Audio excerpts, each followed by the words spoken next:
tuned in to Chris's World, a daily podcast covering the controversial topics of today through a conservative, patriotic lens. Tune in every Monday, Tuesday, Wednesday, Thursday for Chris's World.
Let's get it going.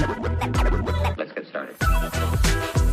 Let us get started this evening. Welcome in to another episode of Live with Chris's World. It is Tuesday, February 11th, and we have a jam-packed show for you. A lot of exciting stuff going on in the news, of course. But before I get to the news, we're going to talk about, imagine this, a perfect world where Donald Trump can run for a third time.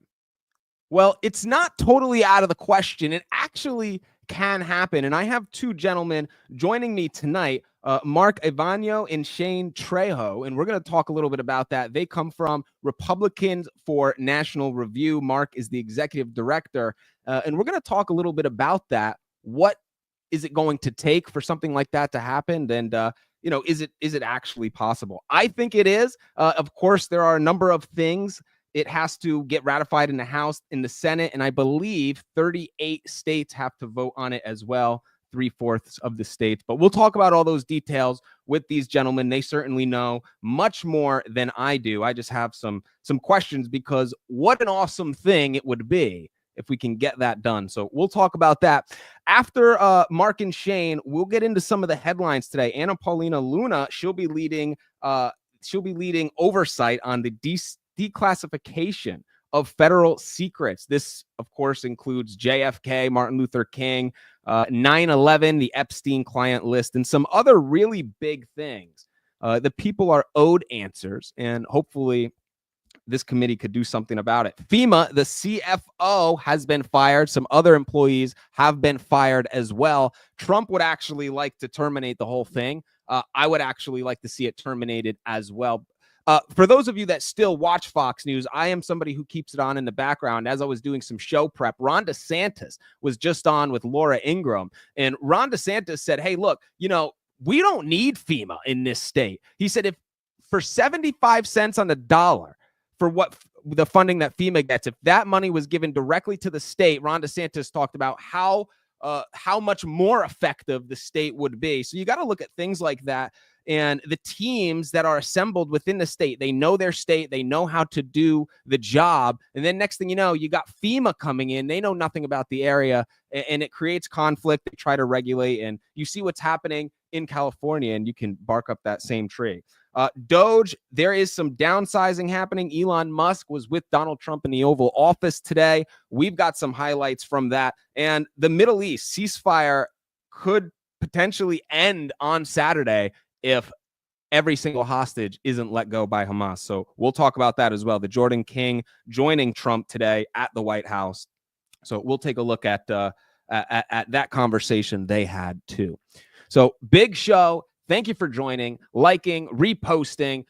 This show airs every Monday, Tuesday, Wednesday, and Thursday on X and on Rumble and now on YouTube as well. So if you're watching on YouTube, thanks for watching there. We begin right now.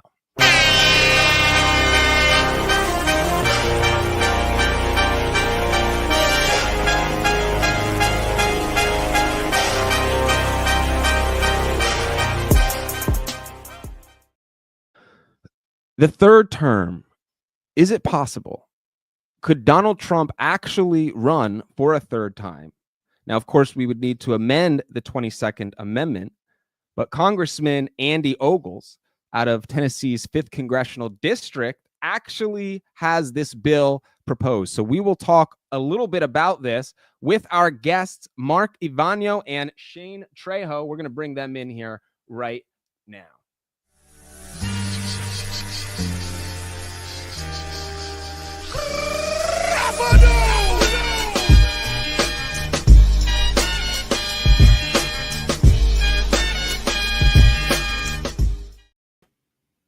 Fellas, thank you so much for joining me this evening. How's it going? Hey, Chris. Thanks for having us. It's a pleasure. Absolutely. So can you tell me a little bit real quick about R&R, Republicans for National Renewal? I just want to give your people a shout out here and kind of recognize the work that you guys are doing. Hey, yeah, I really appreciate it. So just to give you a brief background, we're a political nonprofit organization dedicated to pushing the Republican Party away from the America Last establishment, more towards the America First grassroots. So obviously in line with you and your audience, we've been dedicated to doing that since our existence. We were founded in 2020. We had our launch event at CPAC DC, and we are basically committed to endorsing the right candidates, no pun intended, building that infrastructure within the party so that President Trump can effectuate his agenda, because we saw in his first term, he wasn't just fighting the radical left, which we expect to fight. He was fighting people in his own party, and a large amount of them. And we found that to be utterly unacceptable. And so we started this organization and been working hard ever since. And I think things are going in the right direction. We started off with maybe a handful of America First members of Congress. Now we're probably around 20 to 30, and we foresee that continuing to increase. It's obviously a never-ending mission. You're never going to be 100% America First, but that's essentially our mission here in the United States, is to help transform, renew the Republican Party into a party of the people, populist, nationalist, whatever you want to call it, but more in line with President Trump's agenda. Well, I got to talk to Amber a little bit. She connected us. And from everything that I know, you guys are doing great work. Thanks to organizations like yours for having the progress that we have had so far. So I want to say a little bit about your backgrounds. Hey, one of you guys have it playing in the background or have speakers up? That might be me. Yeah, that's I don't know. Is that better? Right.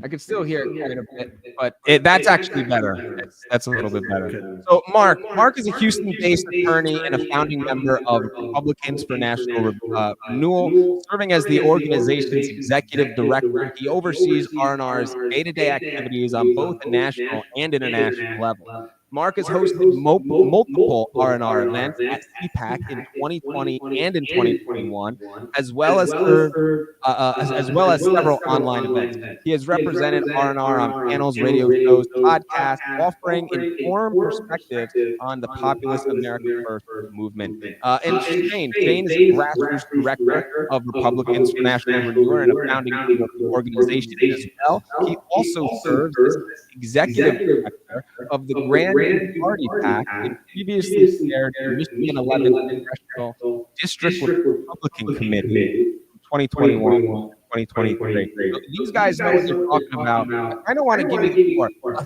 third term for people like me who don't know all of the logistics, what it would take to get something like this done. How do we put this on a platter for the American people, who are hearing this for the first time? crap, is this actually possible? Yeah, I'll step in real quick. So what I've heard in grassroots is that there's a huge groundswell for this idea. People, think the time is now to push for ideas like this. If you look at what's going on with Doge right now, going into federal bureaucracies, exposing them, cutting them down to size in ways that libertarians and small government conservatives could only have dreamed months ago. So we're seeing the mandate for a new path forward in America, and so we're building the foundation for this third term project. We have a white paper that's going to be coming out shortly that's going to be making the case for this, talking about other countries throughout the world where strong conservative right-wing governments have been able to remake the national government throughout time by having that strong rule that went beyond 1 or 2 terms. So President Trump is doing a great job. I mean, he's coming in like gangbusters. He's doing everything that I think the diehard MAGA people could have imagined and more. But you got to remember that if Trump has 4 years, he's going to be able to beat all these forces of evil back pretty good. But they're not going to go away. There's a lot of systemic rot in this country. There's a lot of institutional corruption, the likes of which we're only now starting to see. So having President Trump in there for an additional 4 years would be enough time to crush the left and restore the republic to what it needs to be restored to. So this is a mandate. We're building the idea for it. We're building the foundation for it. And Representative Ogles in Tennessee has done a huge leap forward for putting out the resolution there. Get people talking, get people thinking about the idea, because the more and more that there is a demand for it, we'll be able to get it. And it's not just through constitutional amendment. There are other ways that we have our we have legal minds looking into other ways that this can be done legally as well. So you look at what the left has done. They always seem to find a way within the law to get what they want done. No doubt so about now we're going to be using their same tactics against them. They've taken a lot of power, and we intend to use that power that they've taken against them and more. So that's what the third term project's all about. Yeah, and you know what? You highlight something that is, I think, probably the most important thing in regards to this whole idea, right? Joe Biden did so much damage. He did decades worth of damage just inside 4 years. To have an additional 4 years from Donald Trump, that's kind of what it's going to take in order to get this country back on track. I mean, of course, there are, but that's the ideal, right? So I kind of want to talk a little bit about logistically how this would work. And Mark, maybe you could speak to this a little bit. So Andy Ogles has a bill out there to essentially amend the 22nd Amendment. This would need to be ratified in the House and in the Senate, and then 38 out of the 50 states, essentially 3/4. Can you talk to us a little bit about, I guess, the legal side of things and how this essentially would work? Well, to discuss that, you have to know a little bit about the background and the history. And, I think probably your audience would be surprised. And, initially I was a little surprised too. And we always think of it in modern day, well, no president can run for more than 2 terms. That's just the norm. It's always been that way, right? Well, it actually hasn't always been that way. We've had a president run for 4 terms in Franklin D. Roosevelt. And that's actually the impetus why we had the 22nd Amendment ratified, is to narrow it down to just 2 terms after that four terms of Franklin D. Roosevelt. And so I think it's absolutely you make an interesting point, Mark. I don't mean to cut you off, but I saw something on the History Channel once about that, and it was kind of just this unspoken, respected thing among presidents that they were just going to do 2 terms, and then FDR came in and blew that whole thing up. But I didn't mean to cut you off, but it's just an interesting point, and I don't know. Right? Yeah, I think most people just aren't really told about that. They're just told like it's always been this way. It's always just 2 terms. So there's certainly a precedent for it. And that's part of our argument here, is that President Trump's second term was stolen from him. Obviously, not everyone agrees, but either way, he didn't have that second term to build off of his first term. You learn a lot of things in your first term. And so a criticism we've gotten, especially from people on the right, is, well, if we amend this amendment, we're going to have Obama coming back. Well, that's not the case. If you read the language in the proposed amendment, it would really only apply to President Trump. No modern day Democrat would be able to run again because they've all ran in 2 consecutive terms. This proposed amendment says if you have not ran 2 consecutive terms, you can then run 2 consecutive terms. So in President Trump's case, he ran his first term, it was interrupted, and now he should be able to run 2 consecutive terms to really, like we just discussed, is build off of what he's done, the great work he's done. And so are there legal challenges? Of course there are. As you laid out, it's going to require a lot of agreement from the states. And is it feasible? Yes. Is it probable? Maybe not, but it's certainly worth trying. Again, we got people to agree to limit it to 2 terms. Why not agree to 3 terms in special circumstances? Right now, Republicans are in power. And so, if we're ever going to propose it, now is the time. I agree. And, I think an interesting thought would be, that we're, of course, attacking reconciliation and the debt ceiling first, but you have this happen as the year progresses. I could see a world where you start to get some co-sponsors and some support behind this thing if everything is running beautifully. And of course, approval ratings are high. I mean, right now you're looking at approval ratings that have never been higher. And, I could really see a world where this thing starts to get some legs. I mentioned co-sponsors. Do we have anybody else in Congress kind of barking up this tree right now, or is it just Congressman Ogles? As of right now, just Congressman Ogles. So he, he's taken, the bull by the horns here and put the idea out there. I think it's going to take more time for people to get the, grasp the idea and to more of a grassroots groundswell before more congressmen sign on to it. Because again, it is kind of it comes off as more of a shocking idea than it should. But as we've seen, President Trump has kind of talked about the idea before. I'm gone after 4 years unless you guys do something, as he said. Steve Bannon has talked about the idea of Trump having a 3rd term, in very good light. So it's really good. Glenn Beck was on the PBD podcast this morning. It's funny. I'm watching it this morning, and here Glenn Beck goes on PBD podcast, and they're talking about the 3rd term. I said, what are the chances? I'm talking about that tonight as well. So I think that this is more than just like a for show thing. For sure, it could happen. The only thing that I worry about is the slim majority that we do have, because you see the pushback already with some of Trump's appointments. I don't know if, and then of course you get no Democrat support besides that whack job Fetterman, who every once in a while will ironically make sense.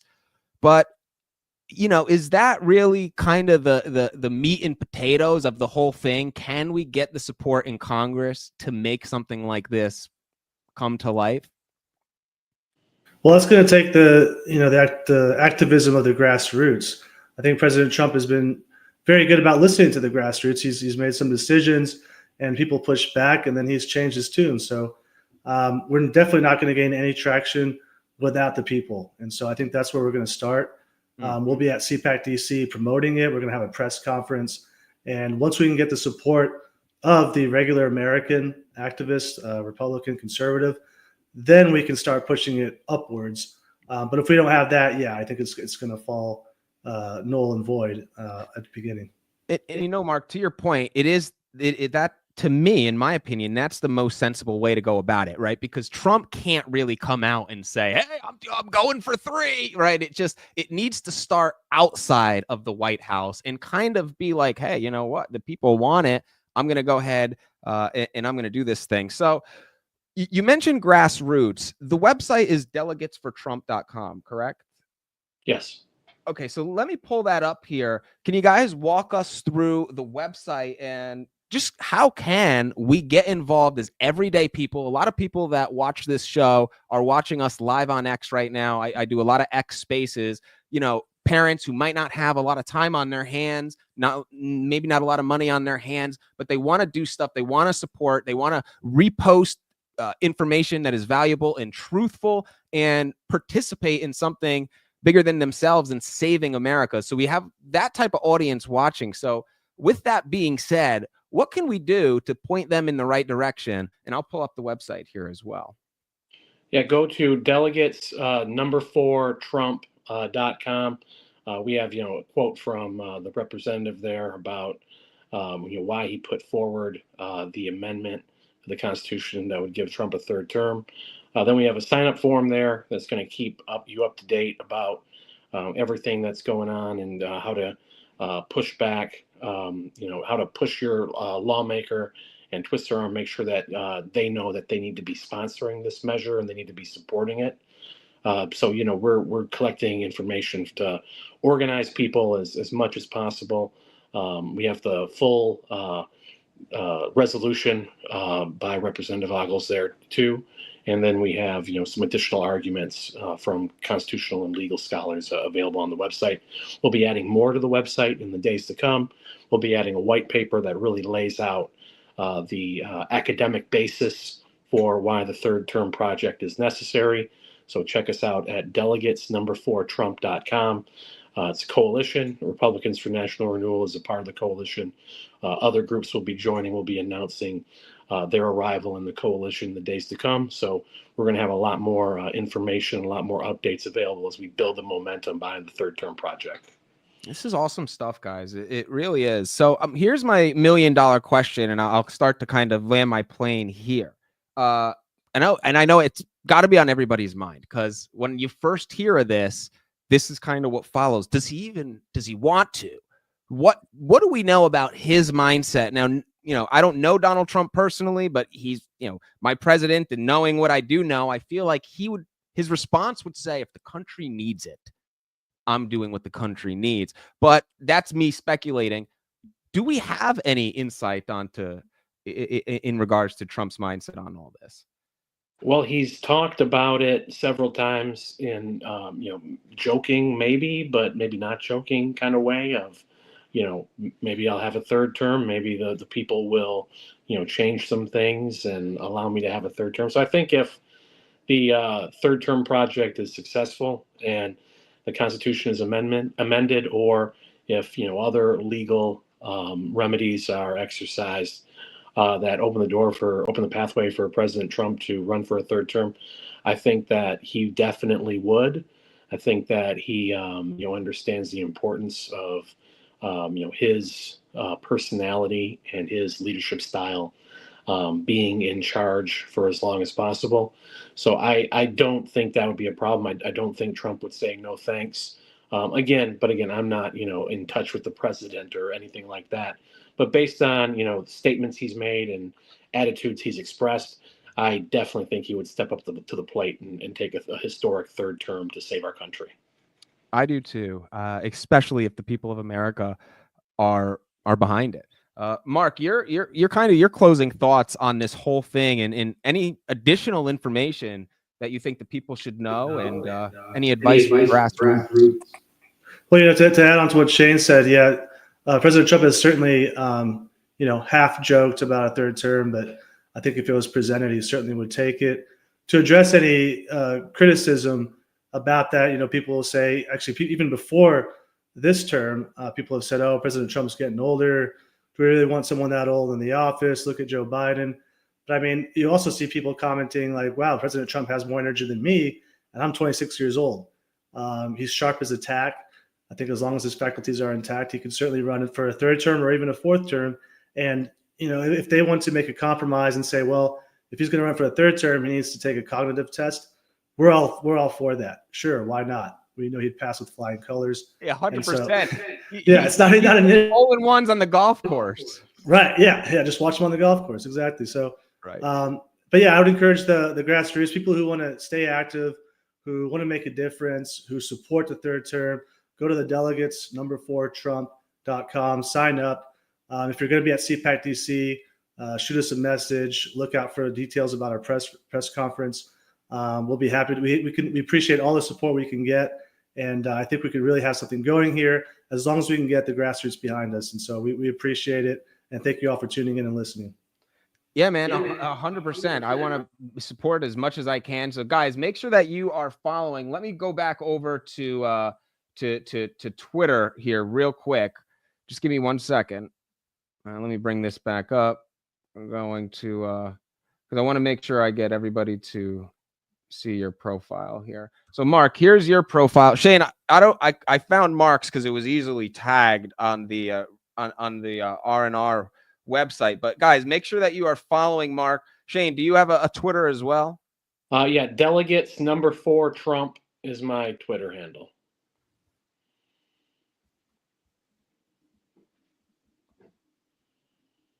Delegates for Trump. And here is Shane. So guys, make sure, please follow them, support what they're trying to do. If we could get Donald Trump into the White House for a third time, my God, that would be historic and an awesome thing for the country. Of course, there is a long road to go, but this is how it starts. It starts with an idea that might sound a little bit crazy, and then you start to work out the kinks, and you're like, hold on, maybe this is possible. So I support what you guys are doing. Really value your time tonight. You didn't have to do this and come on, so it was an honor to host you and have you both on the program. Thank you so much. We hope to go back on again soon. Absolutely. All right. Thanks a lot, guys. We'll catch up. Awesome, dudes. Really cool conversation. I mean, wouldn't that be a great world if Donald Trump could do a third term? Really would be. So thank you, Mark. Thank you, Shane. We really value your time here at Live with Chris's World and appreciate you coming on the program this evening. We're going to take a quick break. When we return, we'll discuss Anna Paulina Luna. She will lead oversight on the Declassification of Federal Secrets Committee. They're going to expose, I guess, everything. I don't know, because everything just so happens to be a secret and fully redacted, right? We could talk about 9/11. We could talk about the Epstein stuff. We could go on and on. JFK, Martin Luther King Jr., RFK, right? On and on and on. If they get the access that they need to do the investigative work that they need to do, we could get a lot of questions finally answered. That will be big. So we'll talk about that. We'll talk about FEMA, Doge, and the Middle East as well. Don't go anywhere. We will return in just a few minutes. Joe Biden. Joe Biden pardons Anthony Fauci, Mark Milley, J6 committee members, including Liz Cheney. Check this out. This is what I'm reading here. What a disgrace. Here we have, so let's read this post coming from Colin Rugg. 20 minutes before leaving office, while he was in the rotunda at the Capitol, President Biden pardoned his family, his last act as president. This is his last act as president. Why do you need to pardon people if they did nothing wrong? The Biden crime family was never just a slogan. It's the truth. Again, I want to give Colin Rugg credit. Post coming from Colin Rugg. Absolutely true. Here is who avoids justice thanks to Biden. James Biden, Sarah Jones Biden, Valerie Biden Owen, John T. Owen, Francis Biden, Dr. Anthony Fauci, General Mark Milley, Liz Cheney, Adam Schiff, Adam Kinzinger, other members and staff of the J6 committee. Guys, how it's blatant. These people still need to be investigated, even if they can't be charged, fine. I want to know, because we still need accountability. And although we might not be able to hold them accountable in the court of law, people still need to know the truth. We deserve the truth. Now, I'm about moving forward. I don't want to take any step back, but we need accountability, and we need to know. You're tuned in to Chris's World, a daily podcast covering the controversial topics of today through a conservative, patriotic lens. Tune in every Monday, Tuesday, Wednesday, Thursday for Chris's World. Look, America has never been as divided as it is right now. So for all my fellow patriots out there looking to make an impact and participate with saving America, boy, do I have a suggestion for you. Go over and check out my good friends at Turning Point Action. You have to see their coalitions. If you're somebody who is passionate about saving this country but don't necessarily know where to begin, this is your go-to spot, and I guarantee you will find a coalition.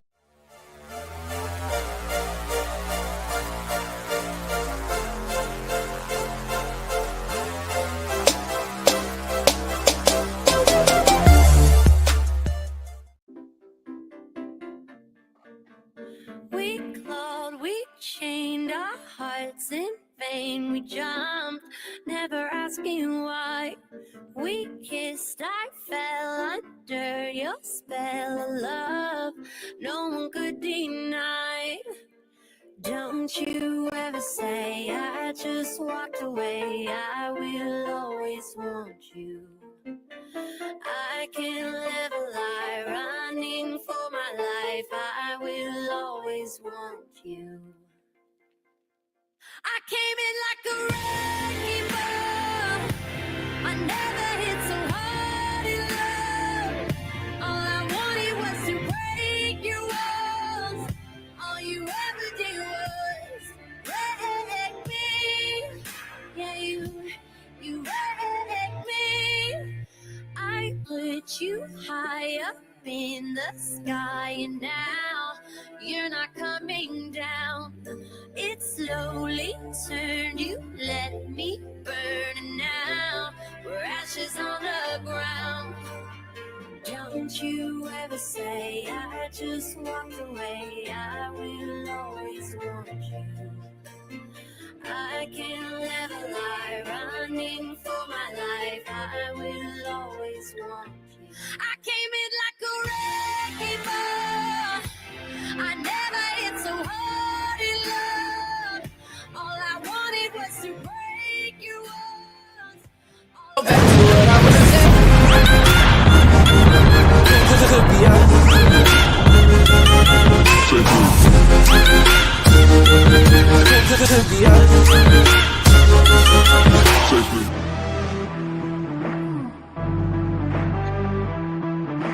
That's good stuff right there. That is fun. All right.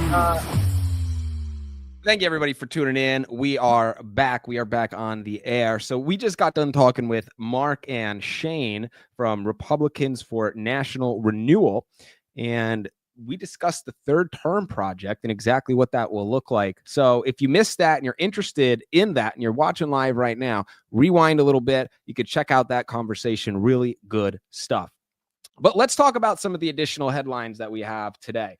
This program airing on X and on Rumble every Monday, Tuesday, Wednesday, and Thursday. Now live on YouTube as well.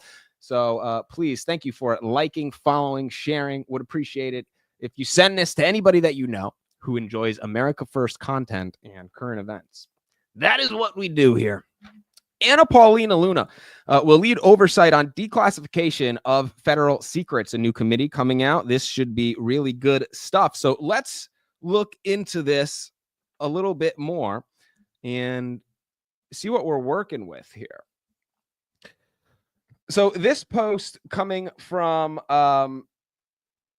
Benny Johnson.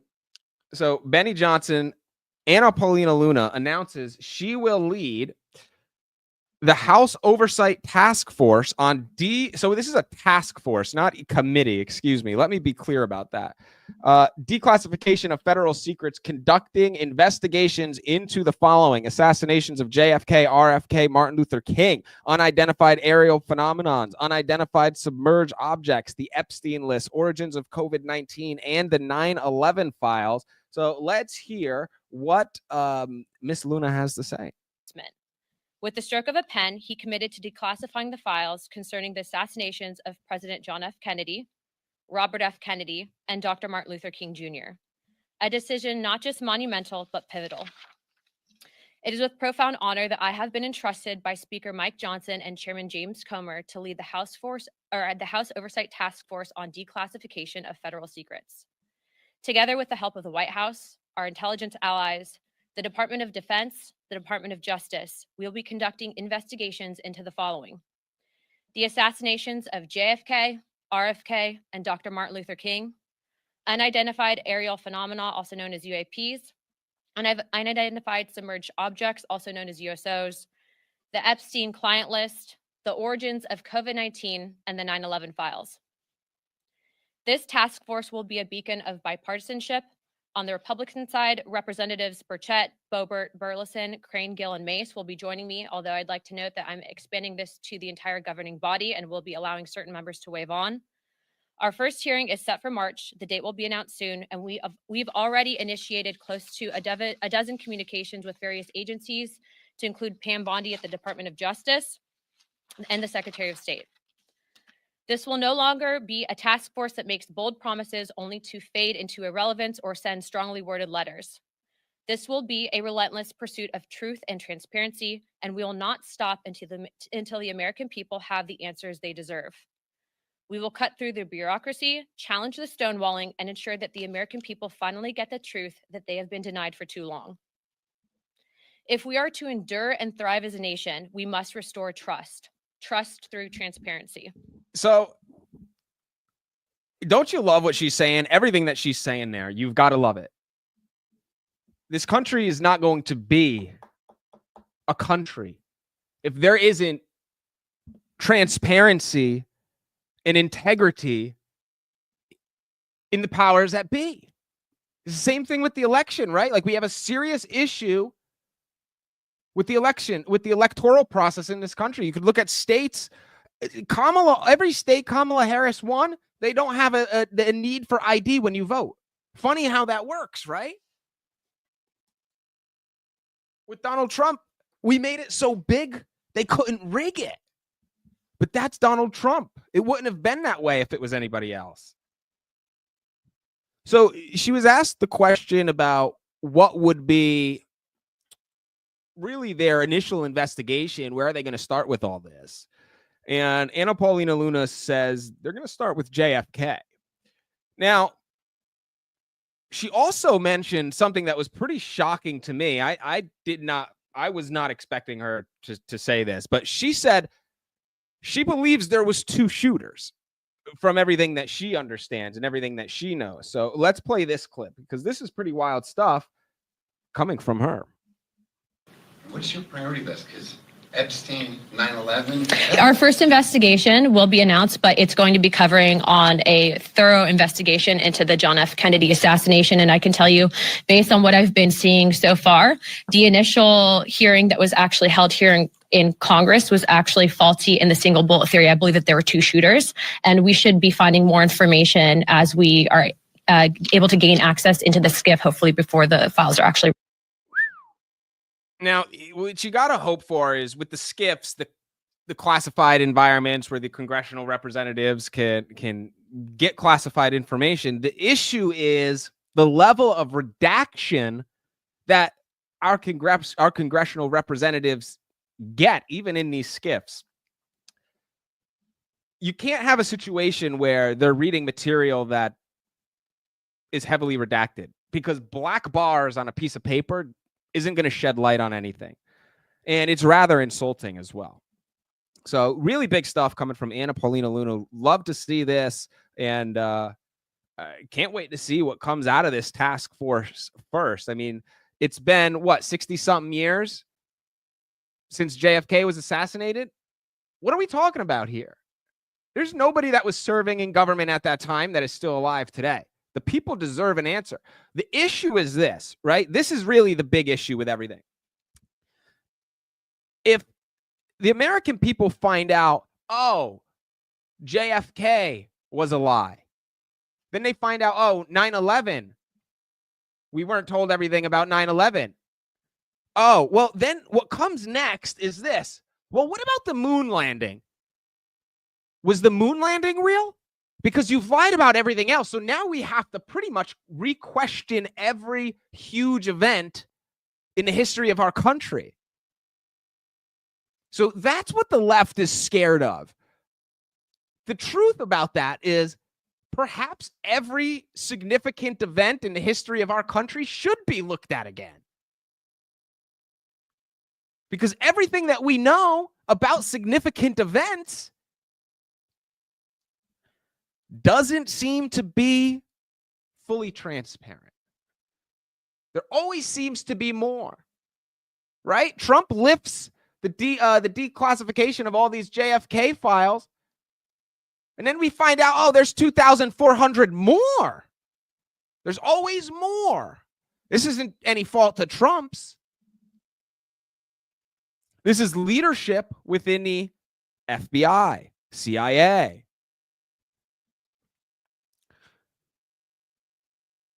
Bureaucratic leadership, which will be the death of this country. Founding fathers, their idea of America 200 years down the road, 250 years down the road, would not have been the current situation that we are living through and the current government that we are living through. Now, things are getting better, but we're only a month in. We need to keep our foot on the gas pedal and keep getting shit done. Because look, in 2 years, you've got the midterms. And we have a slim majority. Democrats, they pull rabbits out of hats all the time. And it isn't because of their skill. It's because of the finesse. I use finesse to be nice. Cheating is the word, the actual vocabulary that I should be using. All right, so let's move into another topic. I woke up this morning, saw this. Trump said, "You fired." To who? CFO of FEMA, Mary, what is it? Combs? I don't know how to pronounce her last name, but CFO of FEMA. Trump says, "You know what? You're fired." Damn right, you should be fired. Look, and I've gotten this question a little bit. How is it? Because obviously yesterday, everything came out about FEMA last week paying for illegal migrants and the housing of those migrants. The total payment was $59 million. And this isn't just a Motel 6. No. We're talking about luxury hotels. $59 million in 1 week. Taxpayer money housing illegals. We find out about this. You might ask yourself, well, Trump has been president for 2-3 weeks. How does something like this even happen? They were directly insubordinate and actually went against the executive order and just wrote the checks anyway. How crazy is that? Because they didn't just cut up the cards and close the accounts, right? You sign the executive order and you figure leadership is going to abide by that. But they didn't. And now she's out of a job. Fired. You're fired. Good. And she's not the only one. FEMA employees fired. So 4 FEMA employees set to be fired. This post is a couple of hours ago because we did get additional. So we got this from Donald Trump, right? And this came later in the day today. So FEMA spent tens of millions of dollars in Democrat areas disobeying orders, but let the people of North Carolina high and dry. It is now under review and investigation. The Biden-run FEMA has been a disaster. FEMA should be terminated. It has been slow and totally ineffective. Individual states should handle storms, etc., as they come. Big savings, far more efficient. It is more efficient. Here is why. You just saw DeSantis was on Laura Ingraham tonight talking about this whole thing. And he said for less money, for 75 cents on the dollar of what FEMA has, they could be more efficient and more effective in the state of Florida in regards to things like hurricanes. Why is that? Because we have the personnel that knows the state and the conditions that they're dealing with. Meaning, when FEMA comes in to an area that they're totally unfamiliar with, there's a huge learning curve that they have to go through first. So rapid response isn't going to be number one. Education becomes number one. But if you just dealt with the people in the state, they're already educated. They live there.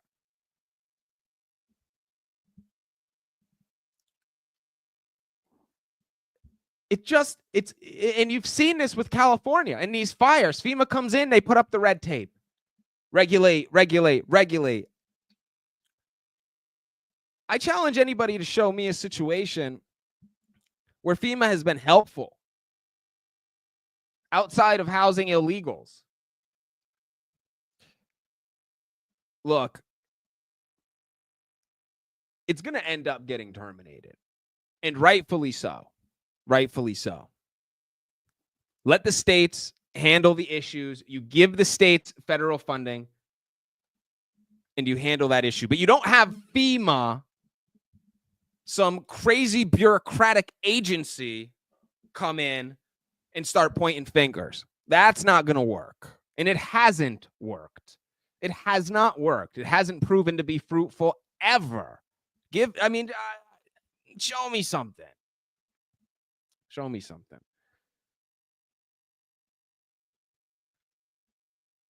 So, all right, let's move on to another topic. How many of you saw, this is going to be good. How many of you guys, and we got an awesome live chat on X, not on X, excuse me. Well, on X as well, but on Rumble. Anybody in the Rumble chats, I just clicked over there. Did you see Elon Musk changed his Twitter handle, his X handle, his name? His name is now Harry Bowles, B-O-L-Z.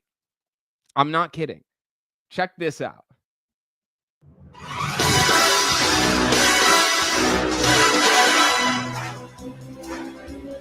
The name is Bowles. Harry Bowles.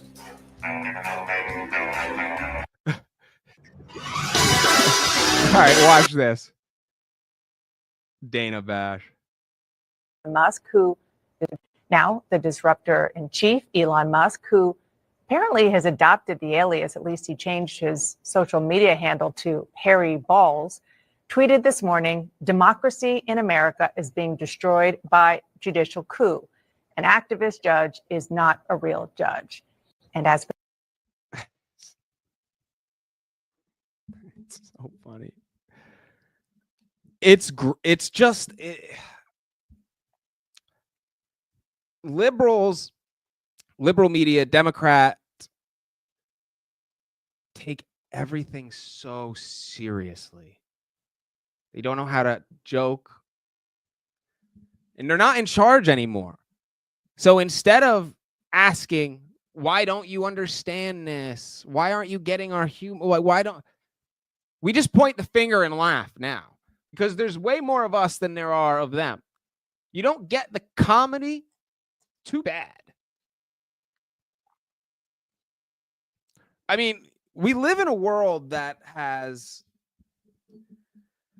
gotten so sensitive and emotional. And what does that produce? What does that produce? A society that is lacking results, lacking initiative, lacking motivation. I talked to Doug Billings about that last night. A lot of that comes from the Department of Education, curriculums that are instilled into the education system. Check out last night's show. Great conversation that we had there. So here is the FEMA CFO talking a little bit about spending and spending habits. Okay. Hello, my name is Mary Comans, and I serve as FEMA's Chief Financial Officer. It's a pleasure to welcome you to the CFO organization. FEMA's mission is helping people before, during, and after disasters. And I'm excited that you've joined the team and are considering how to further enhance your skills and support the agency and the citizens we serve. Here in the CFO organization, we have 3 strategic priorities. Her face really bothers me. And I don't mean to be an asshole. I'm sorry if it sounds like I am. But her face sucks. It's just, yeah, like, I don't know. It's bothering me. Looking at it, it's just bothering me. I don't know. Maybe I'm tripping. All right, let's let her continue at least. Build an empowered, experienced, and engaged workforce. Promote organizational alignment and collaboration. and make sure that you know, it's just the lack of emotion for me, right? It's just like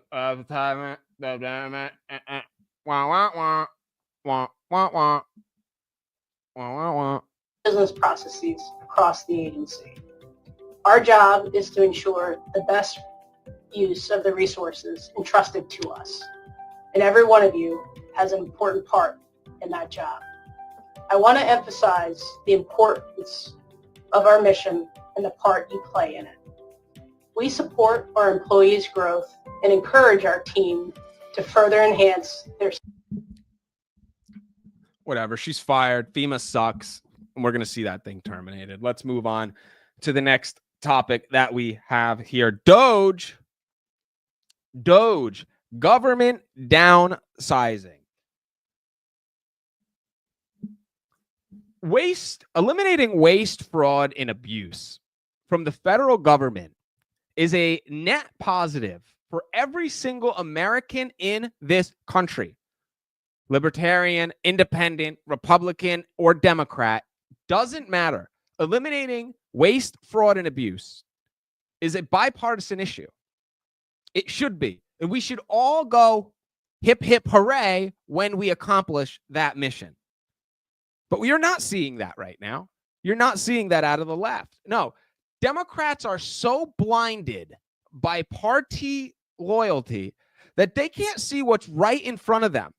In this high, blatant, inexcusable level of waste that is unjustifiable. You can't even begin to try and justify some of these things like USAID and what they were funding. And then you turn around and you look at, oh, by the way, they're also funding Politico, the New York Times, and other organizations as well.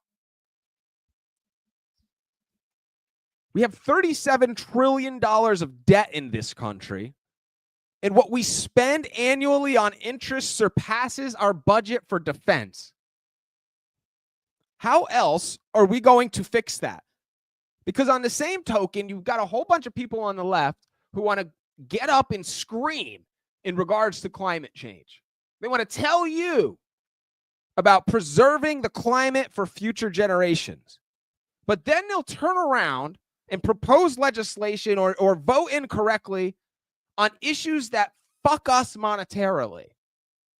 That is how we've ended up in this situation. Reckless spending occurs because of the kickbacks that are, unfortunately, representatives are getting. They always should have been auditing this. Congress is in, the House is in charge of the wallet, right? You know, they could have done more over the years, but, you know, can't cry over spilt milk now. We've got a good team in there, and hopefully we can get this thing fixed. But, man. All right, so here we go. So Trump to sign an executive order putting Doge in charge of federal downsizing. So Trump will sign an executive order today directing all federal agencies to work with Doge to cut staff, limit hiring, and streamline operations.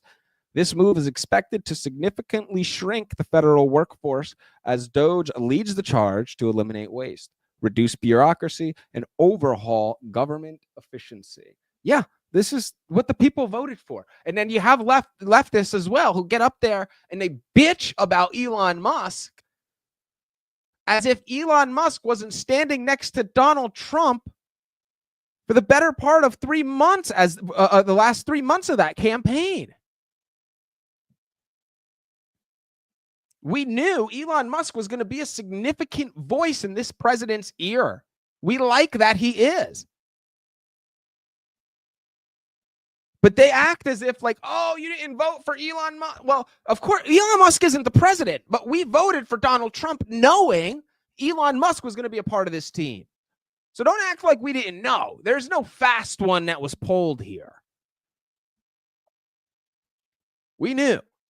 So here's Elon Musk and President Trump today in the Oval Office. Really good stuff coming out of the Oval Office today. So the at a high level, if you say what is the goal of Doge and I think significant part of the presidency is to restore democracy. This may seem like, well, aren't we in a democracy?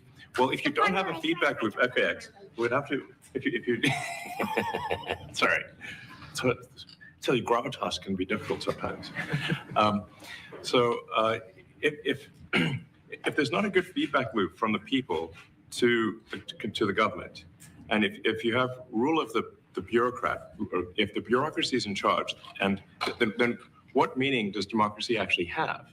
If the people cannot vote and have their will be decided by their elected representatives in the form of the president and the Senate and the House, then we don't live in a democracy. We live in a bureaucracy.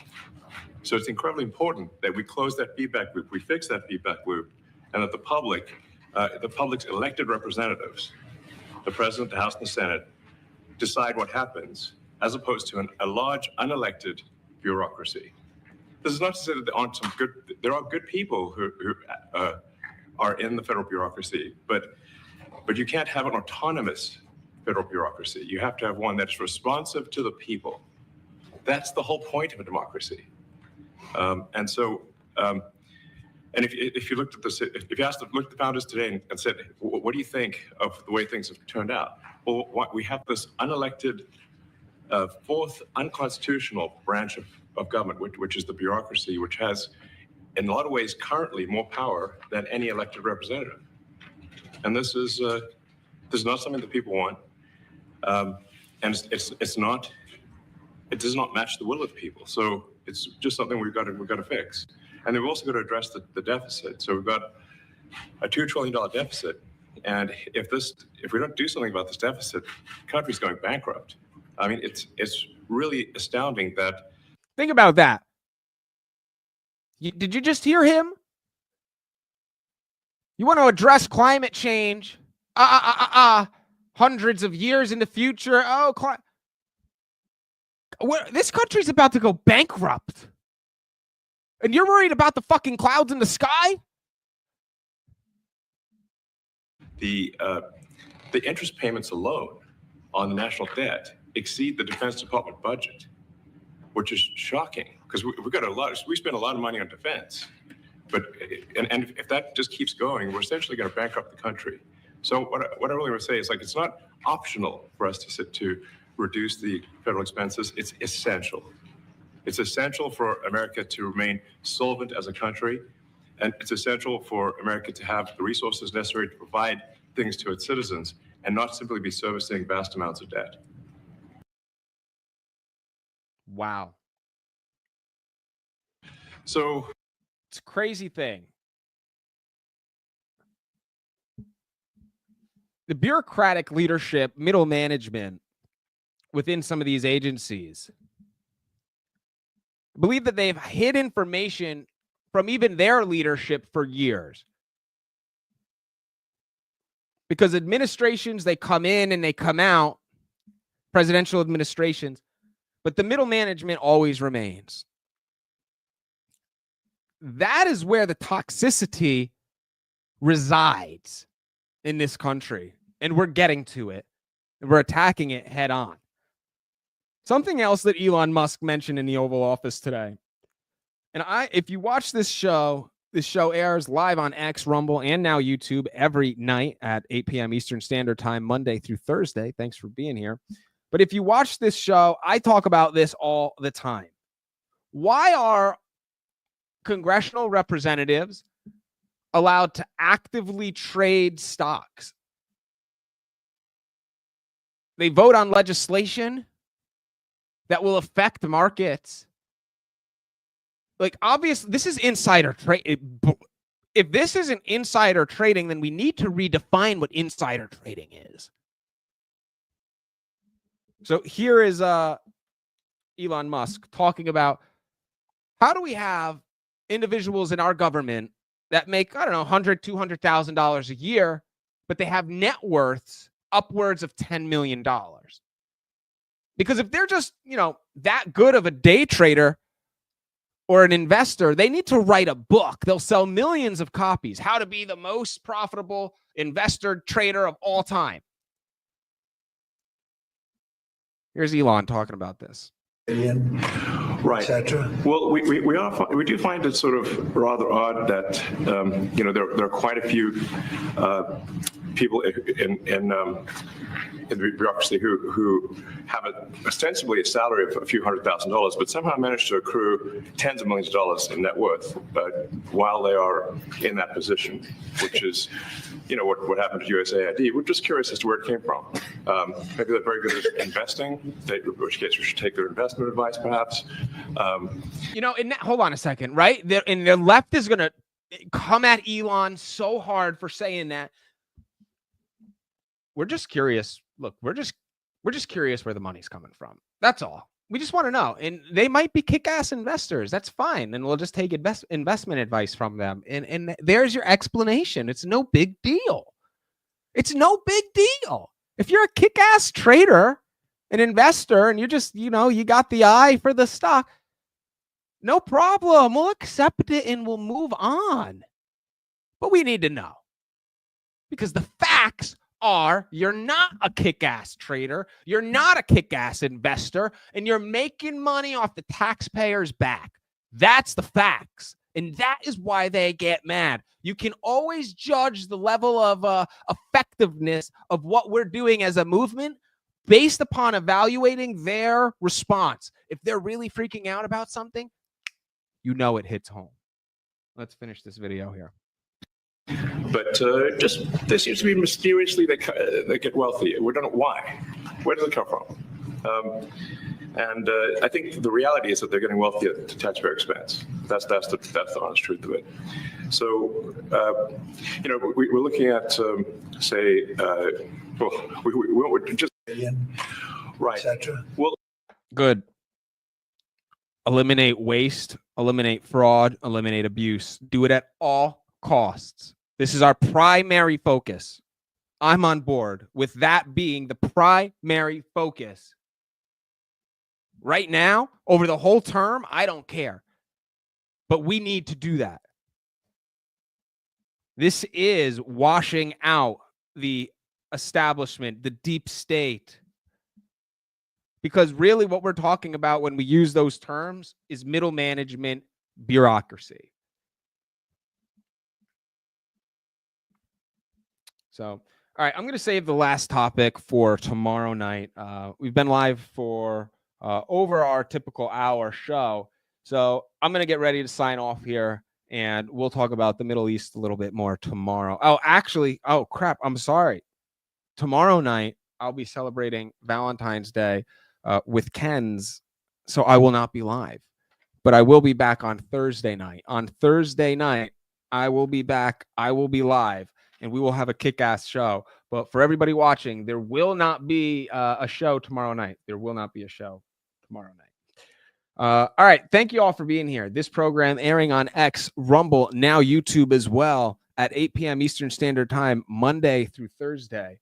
Thank you for following, sharing, liking, commenting. I really appreciate and value everybody that stops by, even if you're here for just a minute or two. Thank you for stopping in and saying hello. All right. Have a great day. Have a great night. Have a great day tomorrow. I'll see you on Thursday evening. And until then, take care. Thank you.